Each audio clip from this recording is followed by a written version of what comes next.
What if I told you that the peace you've been chasing all this time, the calm you've been craving in your soul, was never meant to be found by controlling the world around you? What if the very act of trying to bend people to fit your expectations has been the invisible weight keeping you restless, weary, and frustrated? Think about it. How many hours, how many days, how many sleepless nights have you spent trying to fix, explain, or defend yourself? We pour out energy correcting people, explaining who we are, and pushing others to behave as we believe they should. And yet, the more we try to hold it all together, the more it slips away. Peace, you see, cannot be gripped. The tighter your hand closes, the faster life slides through your fingers. And it's here, in this quiet moment, almost like a whisper in your spirit, that a radical, powerful idea arrives. Let them. Let them misunderstand you. Let them misjudge you. Let them take paths you would never walk, make choices you would never make, and even stumble into failures you cannot prevent. Let them walk away if they choose. Let them think they are right, even when they're not. Let them be loud, careless, distant, or cold. Let them speak too little or too much. Let them shine, stumble, or even disappear. Let them be exactly who they are, while you remain grounded in who you are. This phrase, let them, is not weakness. Don't mistake it for apathy. It is not indifference, but clarity. It is not retreat, but mastery. Because here's the truth. Trying to control how people think, speak, or respond is the fastest way to drain your soul. Have you noticed how exhausting it is? You wake up tired, already defensive, already rehearsing conversations that may never happen. Your mind becomes a battlefield, and your heart carries a weight it was never meant to hold. And in the process, you give your precious energy away to everyone but yourself. Your life becomes a reaction to their choices instead of an alignment with your own values. The ancient Stoics knew this long ago. They understood that peace does not come from controlling the world, but from mastering your response to it. Epictetus once said, "Some things are in our control and some are not." Most people nod politely at this wisdom and move on, but those who live it, those who practice it in the marrow of their lives, become untouchable. Not cold, not uncaring, but clear, unshaken by noise, anchored in what matters, detached from what doesn't. And that is exactly what the let them mindset is about. It is a shift, a way of releasing what was never yours to carry. Other people's opinions? Let them. Their endless expectations? Let them. Their resistance to your growth? Let them. Because here's the paradox. The moment you chase peace in them, you abandon peace in yourself. This does not mean you become passive. It does not mean you accept disrespect or tolerate mistreatment. We'll talk more about boundaries later, but it does mean you finally stop confusing your role in life. Your job is not to change people. Your job is to observe, to discern, to choose wisely, and, when necessary, to walk away, quietly, without drama, without needing to be proven right. And when you stop engaging in battles that don't serve your soul, you reclaim energy you didn't even realize you were losing. You recover mental space. You rediscover emotional clarity. You unlock creative power. You stop rewriting reality in your mind, and instead, you begin to accept it, not because you agree, but because you've decided your energy belongs to becoming, not convincing. How many times has peace been just within your reach, yet you surrendered it because you couldn't let them? You couldn't let them go. You couldn't let them change. You couldn't let them remain stuck. You couldn't let them talk, or walk away, or shine, or fail, or fade into the distance. And in clinging to them, you lost yourself. But here's the freedom. Let them reveal who they are, while you focus on who you are becoming. That is what this episode is about. Not just an idea to admire, but a discipline to practice. A way of life grounded in ancient wisdom yet urgent in our modern chaos. Let them is not a rule for the world, it is a rule for your soul. A way of moving with less resistance and more clarity, less noise and more truth. Today, we're breaking it down. 10 reflections, 10 practices, 10 ways to bring this theory into your daily life. Because the most peaceful people in the world are not those who have avoided conflict, but those who have stopped trying to control what was never theirs in the first place. So take a deep breath, let go of who you need them to be, and let this be the moment you choose peace over power, clarity over control, and growth over ego. Let them be who they are. There's something profoundly liberating, almost spiritual, about allowing people to reveal themselves without interruption, without correction, without persuasion, without rewriting them into the version you wish they were. Just a quiet, calm observation. Just clarity. Just freedom. In the last part, we uncovered a liberating truth, that peace is never found by controlling people, but by releasing them. Now, let's go deeper. The let them mindset begins right here, in the space where no one is managing anyone's behavior. It doesn't begin with silent judgment, or with bitterness disguised as calm. It begins with genuine detachment, a kind of release that flows from understanding one simple truth. People are who they are, and your peace is never dependent on them changing. But let's be honest, that's not how most of us live, is it? Instead of letting people reveal themselves, we try to edit them like manuscripts. We attempt to fix, to guide, to persuade, to correct. We coach, we argue, we drop hints, we manipulate, all in the name of loyalty, connection, or love. And in the process, we forget something crucial. Real clarity doesn't come from shaping others into the version we desire. It comes from watching who they naturally become when we stop trying to control them. Letting people be who they are does not mean you approve of everything they do. Far from it, it simply means you're done wasting energy molding someone into a person they have no interest in becoming. It means stepping back, not in anger, not in resentment, but in awareness. Because the harder you push someone to change, the harder they will resist you. And if they don't resist, they will perform. They'll wear a mask, they'll become what they think you want, but inside, resentment is quietly building. And here's the danger. When that happens, you never truly know them. You only know the version they perform under the weight of your expectations. That isn't connection, it's theater. It's a fragile harmony, an illusion of closeness, one destined to collapse the moment you stop holding it up. The Stoics would call this a failure of wisdom. Why? Because it reveals a deep misunderstanding of control. It confuses influence with power, and mistakes temporary change for genuine growth. But wisdom, the kind that endures, walks a different path. The wise path whispers. Let them talk, let them act, let them reveal themselves. Because once they do, you can finally make decisions rooted in truth, not in potential, not in fantasy, but in reality. This is also how the let them mindset protects you from self-deception. How many times have you ignored the red flags because you thought you could change someone?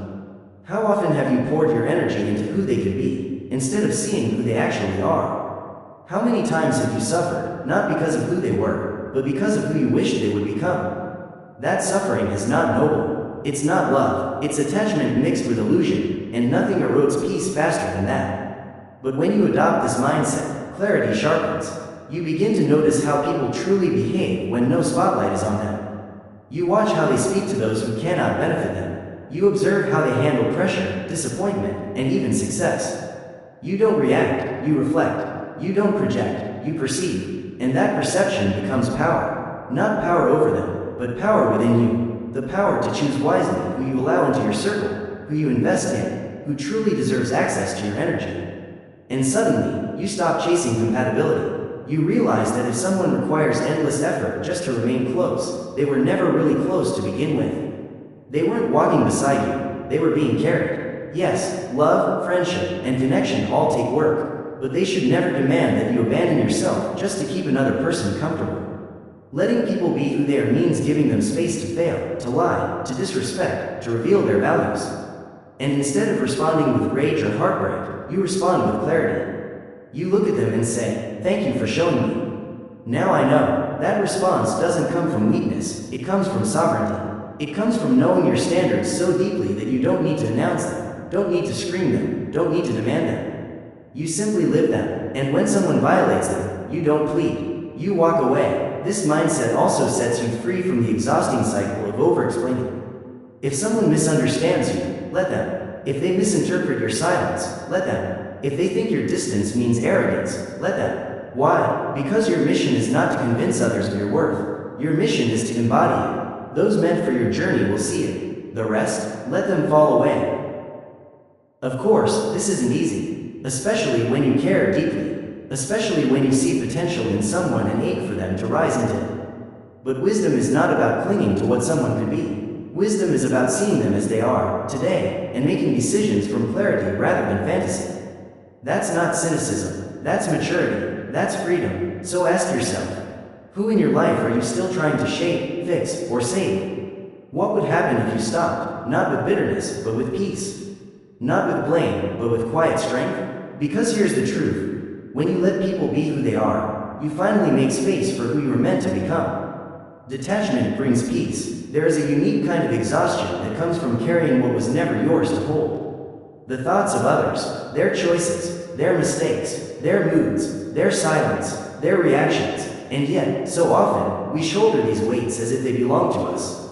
We try to solve people. We try to fix situations. We ended by touching on exhaustion, the kind that comes from carrying what was never ours to hold. And that's where we continue now, because when you try to hold everything together, people, problems, situations, you eventually burn out. You grow anxious, resentful, angry, and the truth is this: peace does not come from control. Peace comes from detachment. But let's clear something up right away. Detachment is not indifference. It is not coldness. It is not emotional shutdown. And it is not numbness. True detachment is a conscious decision. A deliberate choice to release what you cannot control and reclaim what you can. Your thoughts, your actions, your energy. That's where your freedom lives. Detachment is a practice, a discipline, almost like training your soul to walk through life with open hands instead of clenched fists. Imagine the difference. Clenched fists are tense, rigid, grasping, but open hands? They are steady, ready to receive, ready to release. The Stoics mastered this art. They taught that serenity is born when you concern yourself only with what is in your power, and they were right. Because the moment you stop pretending that you can fix everyone, please everyone, or protect everyone, something powerful happens. You exhale. Your nervous system calms, your mind clears, your heart softens and opens. When you're attached to everything, everything can wound you. Every word feels personal. Every delay feels like rejection. Every disagreement feels like a threat. But when you practice detachment, the fog begins to lift. You start to see things as they are, not as your fear imagines them to be.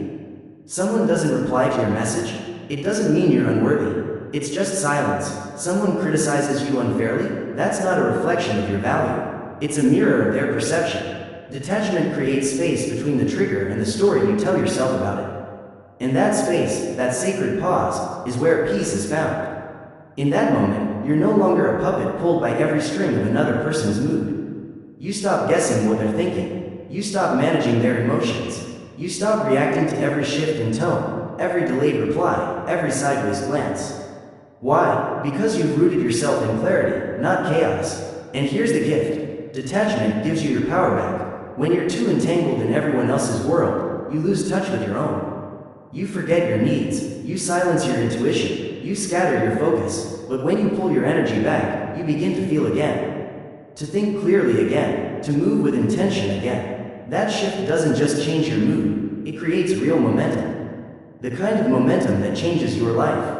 But here's the honest truth. Detachment feels unnatural at first, especially if you were raised to overgive, to overexplain, to overinvest. Especially if your sense of worth has been tied to being needed. At first, detachment may feel like distance. It may feel wrong. It may even feel selfish. But it's not. That's just the old programming resisting the new standard. Because detachment is not withdrawal, it's elevation. It's choosing not to drown in someone else's storm just to prove that you care. Sometimes the most loving thing you can do is allow people to sit with their own consequences. To let them feel the weight of their choices. To let them figure things out, even if it's uncomfortable to watch. That is where compassion meets maturity, where love meets wisdom. You can still care, you can still support, but you no longer sacrifice your mental stability on the altar of someone else's chaos. That's the difference. Detachment is also essential for healing. Because if you're trying to move forward while remaining energetically entangled with the very people or patterns that broke you, you will stay stuck. You'll keep looping the same pain. Detachment allows you to honor the past without being enslaved by it. To remember without reliving, to learn without looping, and from that place, you begin to reclaim peace, not as a temporary escape, but as a permanent way of living. So how do you practice it? You pause, you breathe, you notice your urge to react, and instead of rushing in, you choose reflection. You ask yourself simple but powerful questions. Is this mine to fix? Is this mine to hold? Is this mine to carry? And if the answer is no, then you release it. You let it pass. You let it burn itself out. Not because you don't care, but because you finally learned that peace is your responsibility, and no one else can protect it but you. So take a moment right now and ask yourself, where in your life have you been gripping too tightly?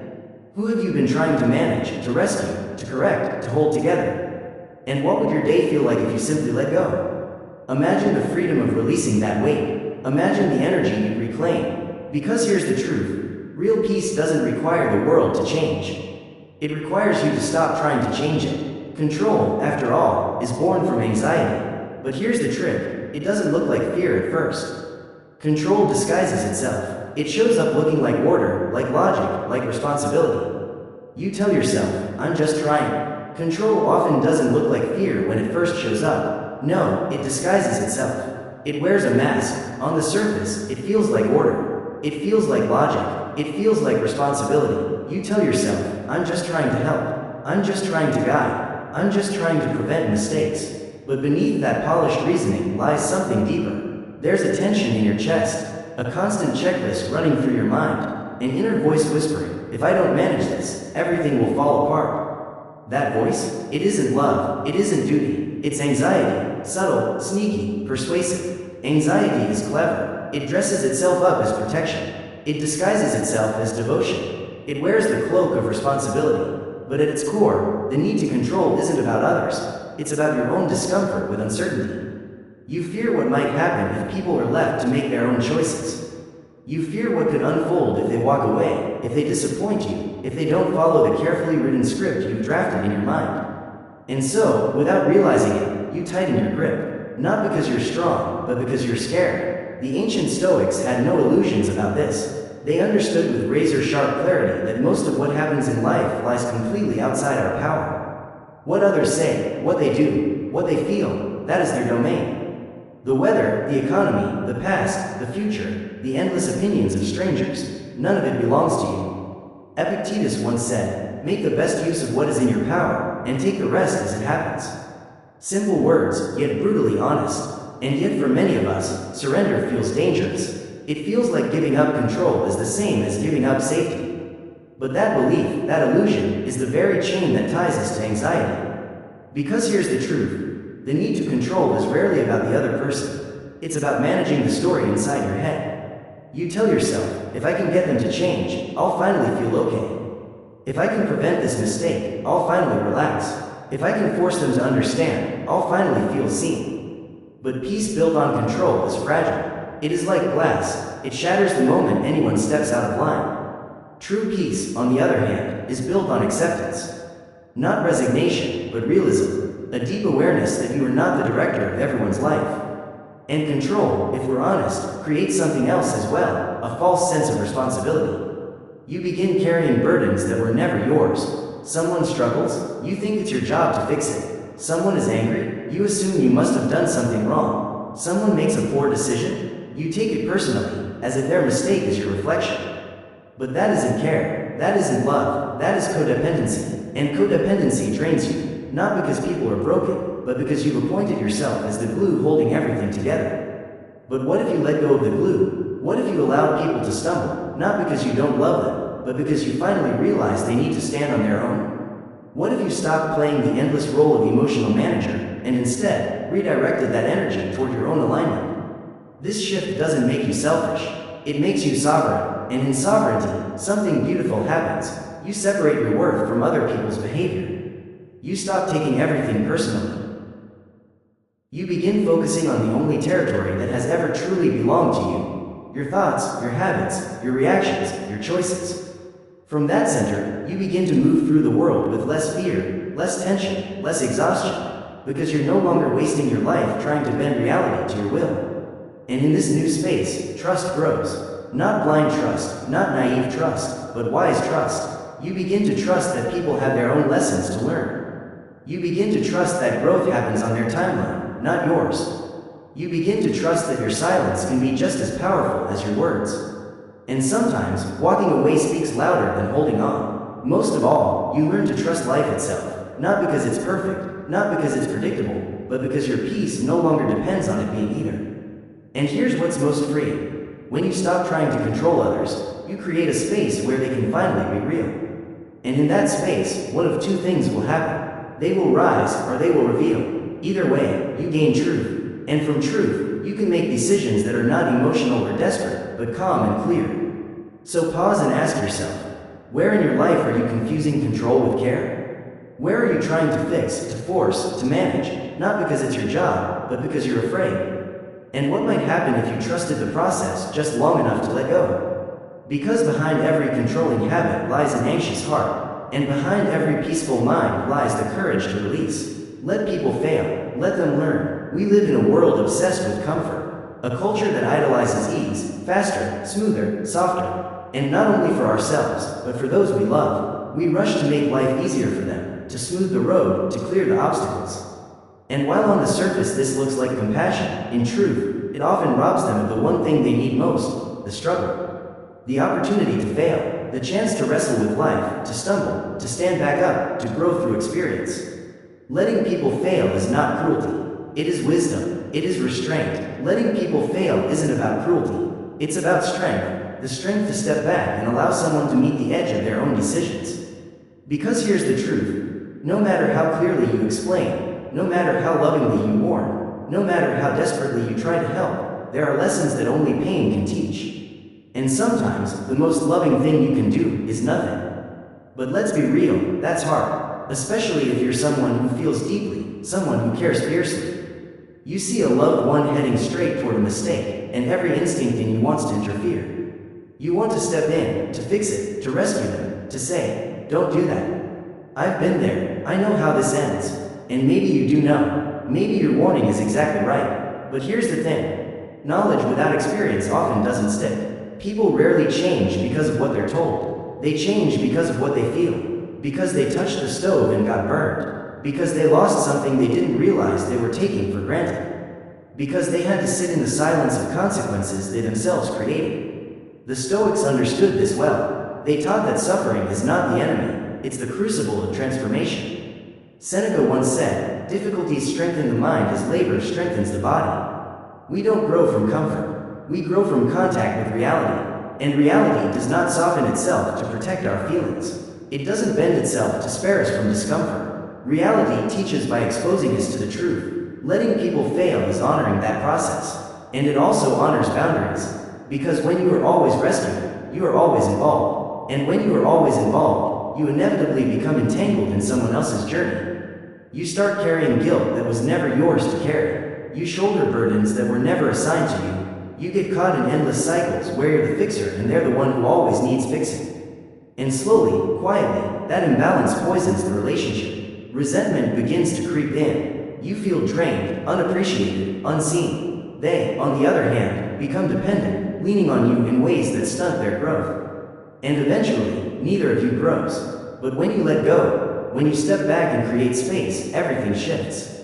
You stop trying to protect people from their own lessons. You stop playing the role of hero or martyr. Instead, you simply allow, not because you don't care, but because you finally see that care without space becomes control. This is especially true in our closest relationships, with family, with partners, with friends. We often think that love means prevention, that if we truly care, we won't let the people we love suffer. But that isn't love. It's fear that their failure reflects on us. Fear that their suffering will spill over and become our own. Fear that if they hurt, we'll be forced to face that pain, too. And so, instead of facing the discomfort, we rush in to shield them. But pain is part of the process, and avoiding it only postpones the growth that could have been. Letting people fail requires something more powerful than control. It requires trust. Not blind trust in them, but trust in life itself. Trust that even if things fall apart, they can eventually fall into place. Trust that discomfort has a way of becoming clarity. Trust that mistakes eventually become memories. What looks like a setback can be the very setup for strength. Because when you allow people to face the full weight of their choices, you give them the chance to stand on their own legs, maybe for the very first time. And what if they don't? What if they fall harder than you expected? What if they don't recover quickly, or at all? Even then, their journey is still their own. Your job is not to interrupt it. Your role is not to rewrite it. Your calling is to respect it. Support when asked, but never control when uninvited. So ask yourself, who are you trying to save right now? Who are you shielding from pain, not because they truly need protection, but because you're afraid of watching them struggle? And what would happen if you stepped back, not out of spite, but out of respect? Could you trust that life has its own way of teaching? Could you trust that people grow not only through love, but also through consequence? Because sometimes, the path to wisdom is paved with failure. And sometimes, the strongest expression of love is letting someone walk it. Release unrealistic expectations. There is a quieter form of suffering that hides beneath most of our frustration. It doesn't scream, it doesn't explode, but it lingers. It shows up in small disappointments, in unspoken tension, in subtle withdrawal. And if you trace that thread back to its source, you will almost always find one thing: expectations that never match reality. We expect people to behave the way we would, to care the way we care, to notice what we notice, and when they don't, we take it personally. But here's the truth: most expectations are nothing more than premeditated resentments. Assumptions disguised as fairness, beliefs dressed up as logic. Expectations whisper, "I'm not asking for much, just what's right." But beneath that polished exterior lies a trap. We often tell ourselves our expectations are simple, obvious, reasonable. We think anyone with a good heart would naturally do this. But those assumptions, they're built on our wiring, not theirs.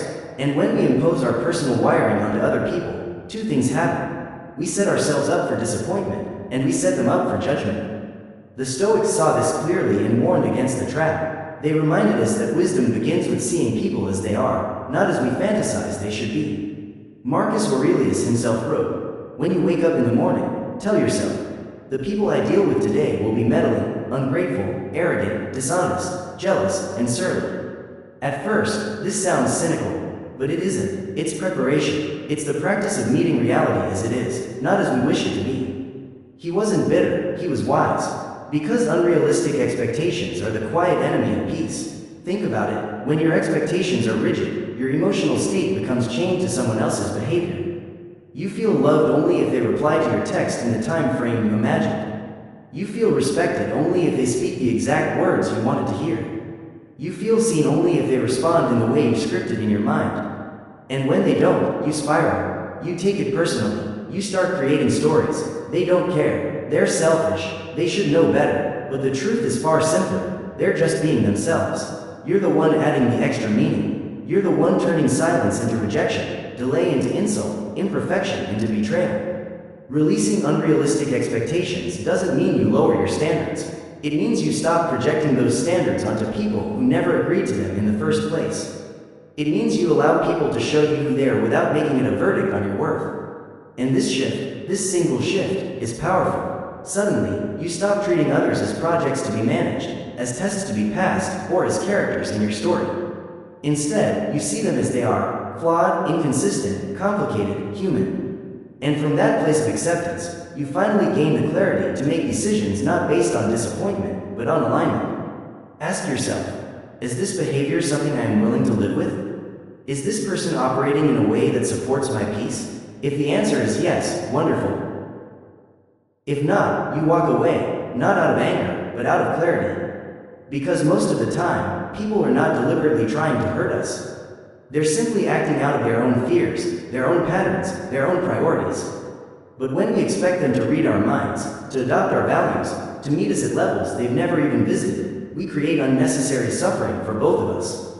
And then we label it betrayal. But it isn't betrayal, it's simply mismatch. Letting go of unrealistic expectations frees you from the exhausting urge to control. You stop walking into every interaction with a script. You stop measuring love by how closely someone follows an invisible checklist you never even spoke out loud. You begin to notice and appreciate what people do bring, rather than obsessing over what they don't.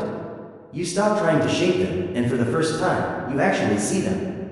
Of course, this isn't comfortable. It requires humility. You'll have to admit that some of your pain came not from what they did, but from what you expected them to do. You'll have to face the part of you that still clings to beliefs like, if I love enough, they'll change. If I explain clearly enough, they'll meet me where I am.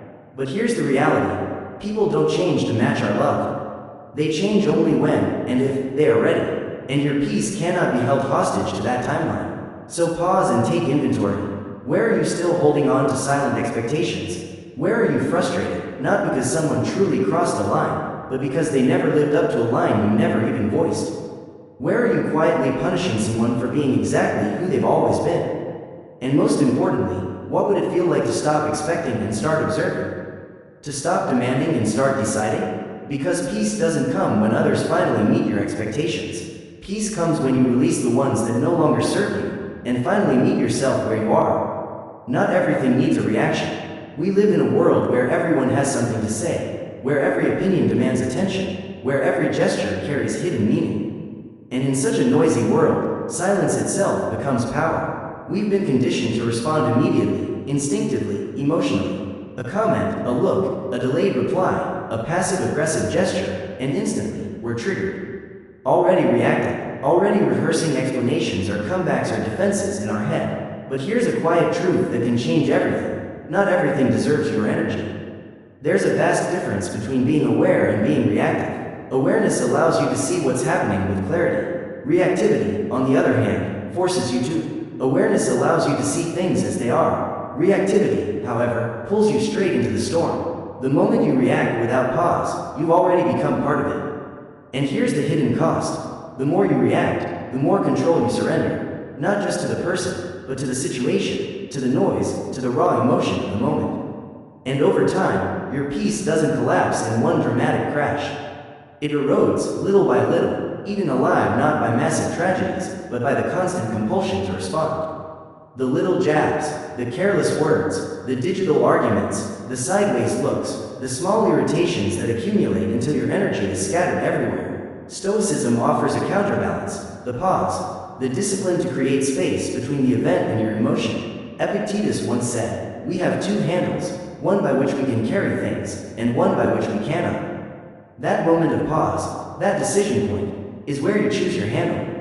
Do you react from emotion or respond from clarity? Do you engage because your ego insists on winning, or do you release because you value peace more than pride? Not everything deserves a reaction. Someone gossips behind your back, let them. Someone tries to provoke you online, let them. Someone projects their insecurities onto you, hoping to drag you into their chaos, let them. You're not obligated to attend every argument you're invited to, and in fact, your refusal to engage often speaks louder than any speech you could deliver. Because here's the reality. Reactivity is a kind of currency, and when you spend it too freely, people learn how easily they can pull you into their orbit. One glance, one comment, one misunderstanding, and suddenly, you're tangled in their drama, playing a role in a story that was never yours. But when you master restraint, when you learn to sit still while others chase conflict, something powerful happens. You become untouchable. Not because you're avoiding reality, but because you're choosing your battles like someone who has finally decided their peace is worth more than their pride. Let's be honest, some things are simply not worth it. They might have been once, back when your ego still needed to prove itself, when your wounds were still raw, when your identity was still fragile. But now you've grown. You've worked too hard to rebuild your center, too hard to reclaim your clarity, to let one careless comment or petty insult knock you off balance. Choosing not to react is not weakness, it is wisdom. It's the recognition that your energy is limited, and not everything is worth spending it on. It's the maturity of someone who has finally outgrown the need to explain themselves to people committed to misunderstanding them. It's the clarity of someone who knows that fighting every battle only leaves you exhausted, scattered, and empty. This doesn't mean your emotions won't rise. They will. Your ego will still crave the last word. Your pride will still flare. But here is the discipline. To return to yourself in those moments and ask, does this serve me? Will this matter in a week? Will it matter in a year? Is this fight truly mine to hold, or just a storm I'm standing too close to? When you stop reacting automatically, you gain something invaluable, time. Time to think, time to breathe, time to choose a response instead of defaulting to one. And in that space, something remarkable happens. Clarity arrives. You begin to see patterns. You begin to understand people. You start spotting manipulation before it even lands. And sometimes the wisest answer isn't a clever comeback. It's distance. It's silence. It's the quiet dignity of walking away without explanation, because explanation is no longer required. This doesn't mean you tolerate everything. It doesn't mean you become passive in the face of disrespect. What it means is that you've chosen to respond with strategy instead of impulse, with power instead of noise, with purpose instead of provocation. That's the dividing line between someone who reacts and someone who leads themselves. So reflect for a moment. What are you reacting to out of habit, not out of value? What drama are you still feeding with your attention? What people or situations are costing you peace you never agreed to give away? And what might happen if, just for today, you let a few things pass? Not because you're weak, not because you're afraid, but because you finally realized not everything is worthy of you. Because silence isn't emptiness, it's elevation. And not every battle deserves your sword. Choose your battles wisely. There is a kind of strength that doesn't announce itself.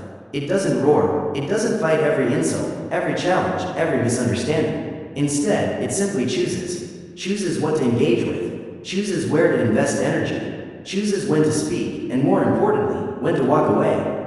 Because wisdom is not just knowing how to win, it's knowing which wars are worth the wounds. In the let them mindset, this is the fine line that must be drawn. Letting go does not mean tolerating everything. Peace is not passivity. Boundaries are not optional. Some battles must be fought. Some lines must be drawn. Some silences must be broken. But not everything deserves your fire. Because if you burn for every offense, you'll have nothing left when it truly counts. There's an old saying, never wrestle with pigs. There's an old saying, never wrestle with pigs. You both get dirty, and the pig likes it. Crude, yes, but also deeply true. Because some people aren't looking for resolution. They're not searching for clarity or understanding. They're hunting for reaction. They thrive on chaos, on conflict, on the surge of attention they receive when they successfully pull you out of your character. And here's the catch. The very moment you respond emotionally, they win. Not because they're right, but because you've allowed them to hijack your energy. You've been redirected away from your purpose and into their drama. The Stoics knew this trap well. Marcus Aurelius once wrote, "You always own the option of having no opinion." That's power. Think about that. Choosing not to form an opinion, not out of ignorance, but out of wisdom. Because you refuse to let your mind be hijacked by things that don't matter. Every opinion you form is a kind of investment. Every word you speak is a seed you plant. Every reaction is a doorway you either open or walk past. But let's be clear, this doesn't mean you allow disrespect to trample over you. Quite the opposite. Choosing your battles wisely means that yes, sometimes you do fight, but only when the cause is greater than your pride. You confront not to punish, but to protect. You speak not to dominate, but to clarify. You draw boundaries not out of anger, but out of alignment with your values. Too many confuse peace with avoidance. They stay silent when silence is cowardice, not wisdom. They let small violations pass until their self-respect slowly erodes. They let things slide, not because they've risen above, but because they're afraid. And what happens? That quiet avoidance curdles into resentment. A resentment that grows, silently corroding, until one day it bursts. Not because of one offense, but because of 1,000 small ones you never addressed.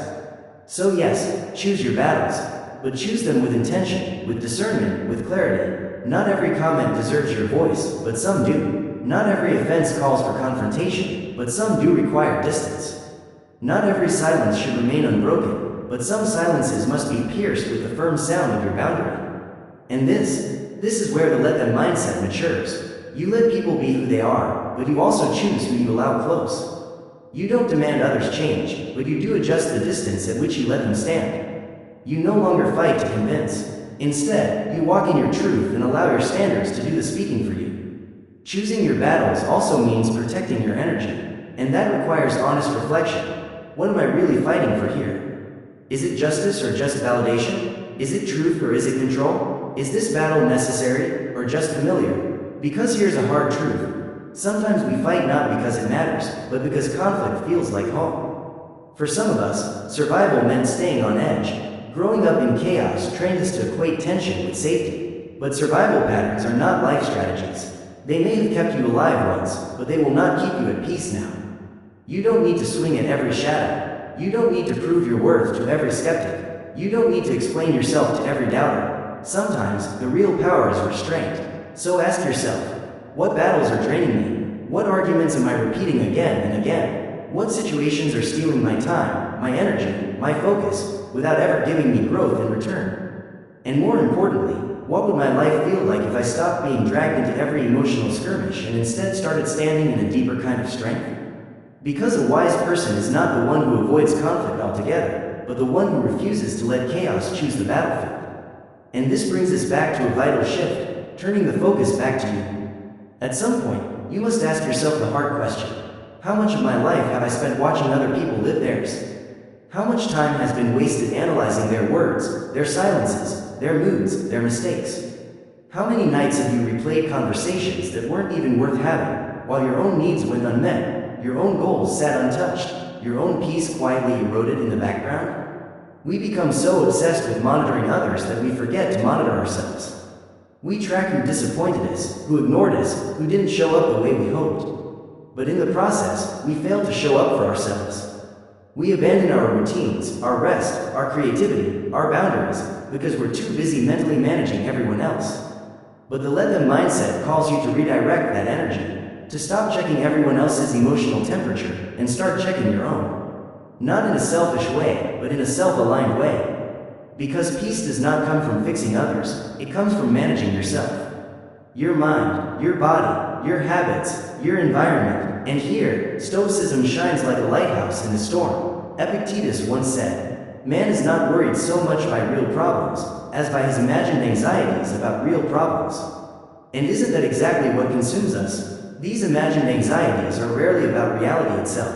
They are stories we spin, loops we rehearse, obsessions we feed. And most of them circle back to one theme, a constant fixation on what other people think, how they act, how they respond. We end up living more in imagined stories than in the reality unfolding right in front of us. What did they mean by that? Are they mad at me? What if they never forgive me? We replay conversations, we dissect silences, we build entire scenarios in our heads. But here's the problem. These loops don't heal anything. They don't bring clarity. They don't bring resolution. What they do is distract you from the one person you can actually change, yourself. Shifting the focus back to yourself doesn't mean you stop caring. It means you stop over-caring at your own expense. It means you finally take the mirror and bring it home. You begin to ask yourself better questions. What do I need right now? What am I avoiding? Where am I outsourcing my worth? Because here's the hard truth. The more time you spend dissecting other people's behavior, the less time you spend building a life you're proud of. It becomes a slow death by distraction. Every moment you spend wondering why they haven't changed is a moment you're not changing yourself. Every emotional spiral you indulge is energy leaking out of you, draining your clarity, exhausting your peace. And here's the hardest part. No one is coming to save you from it. No one is going to tap you on the shoulder and say, "Hey, you've been neglecting your growth while obsessing over their life." That moment of awakening has to rise from within you. But when it does, everything changes. You stop waiting, you stop analyzing, you stop begging for closure from people who never gave you clarity to begin with. You stop looking outward for peace, and you start cultivating it inward, through discipline, through routine, through presence. You begin making your bed, showing up for your workouts, keeping your word to yourself. Not because you're trying to prove anything to anyone else, but because you're done losing yourself in people who never earned that access to your soul. You start to notice how much of your power has been leaking, through arguments that don't matter, through relationships that don't grow, through thoughts that don't end. And finally, you reach the breaking point where you declare, "No more. This is my life, my energy, my time." And in that declaration, you remember what you were meant to do all along. So shift the focus back, not just once, not just in a single burst of clarity, but every time the old patterns begin to rise, every time your mind drifts into analysis mode, every time you catch yourself trying to fix, help, or rescue someone who never asked for it, pause and ask, what is this distraction costing me? What have I abandoned in myself while trying to be everything for everyone else? Because here's the truth. When you focus on yourself, not selfishly, but intentionally, you rise. You begin to rebuild your strength. You recover your clarity. You reclaim your presence. And eventually, you realize a profound truth. The people who were truly worth your energy never needed to be chased in the first place. Let people feel their emotions. It's one of the most human reflexes we have. To rush in and comfort, to explain, to fix. Someone starts to cry, and we immediately say, "Don't cry." Someone grows angry, and we rush to say, "Calm down." Someone goes quiet, and we ask, "What's wrong?" As if silence itself were a problem to be solved. We don't do this because we're cruel.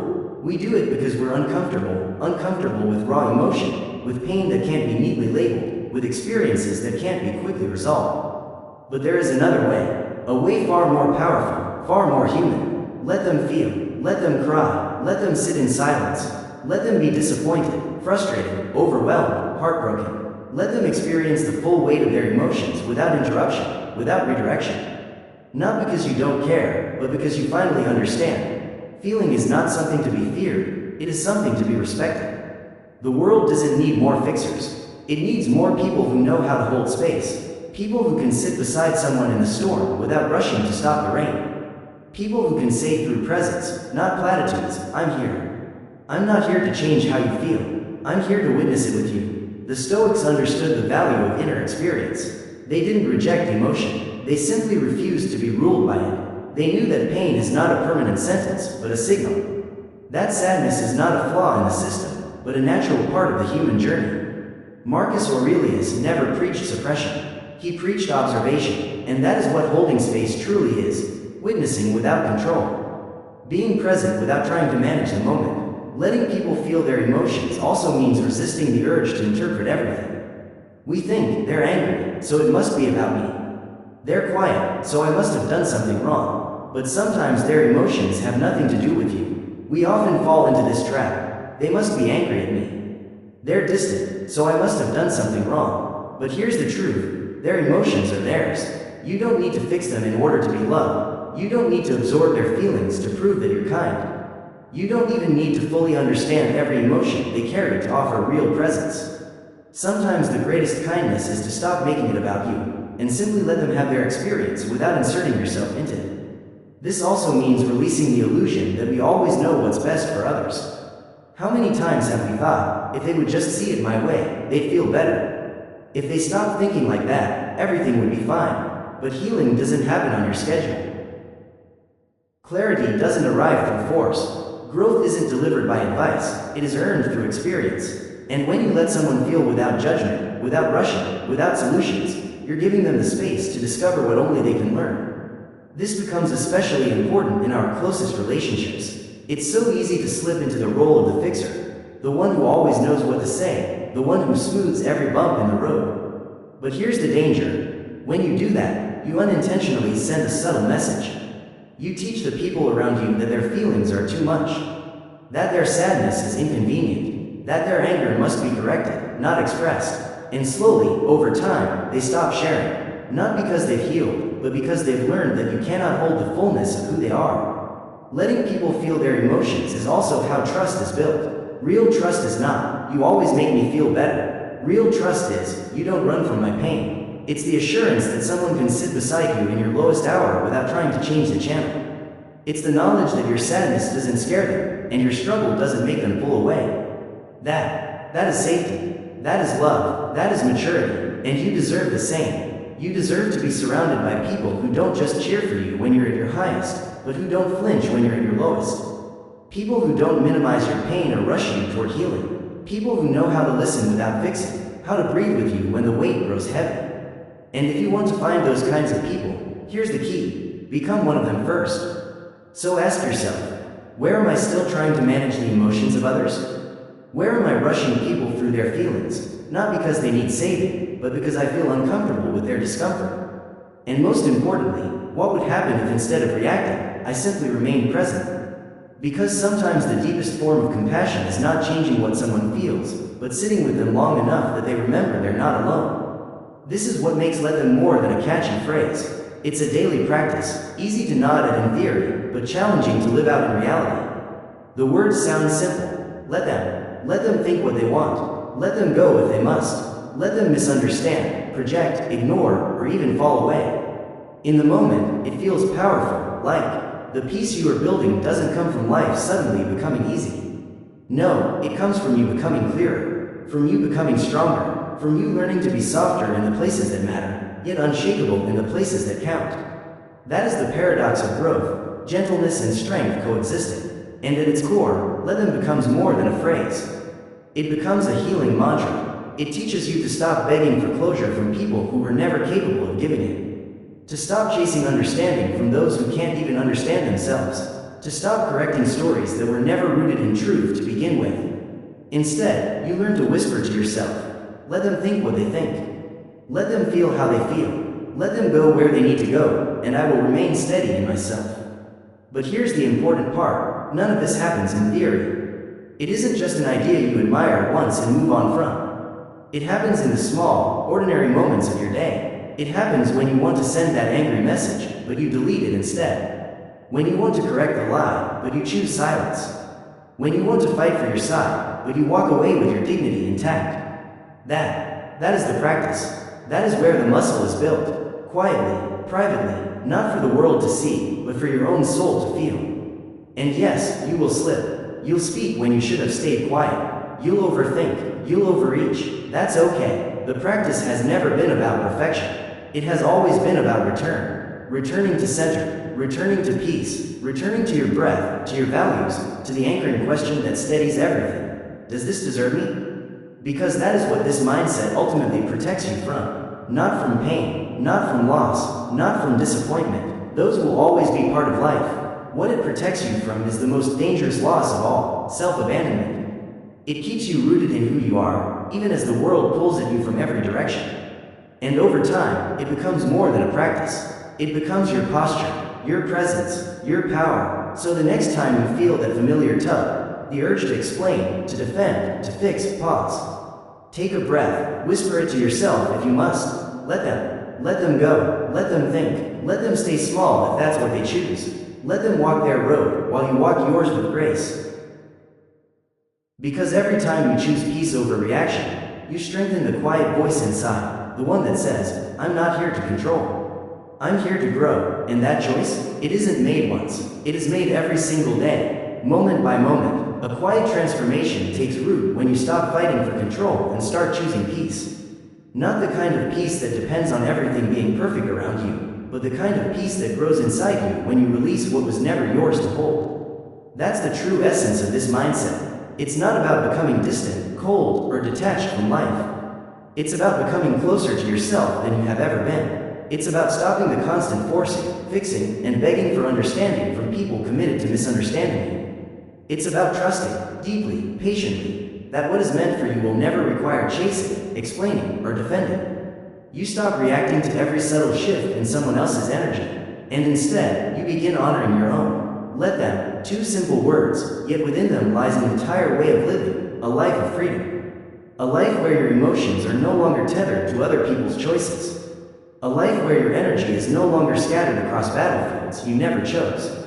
A life where your power is no longer rooted in control, but in clarity. So let them pull away, let them talk, let them stay the same, let them walk out, let them reveal themselves, and believe them the first time. You don't need to change anyone. You don't need to prove anything. You don't need to rescue what is already trying to fall apart. Your only responsibility is this, to remain centered, grounded, and honest with yourself.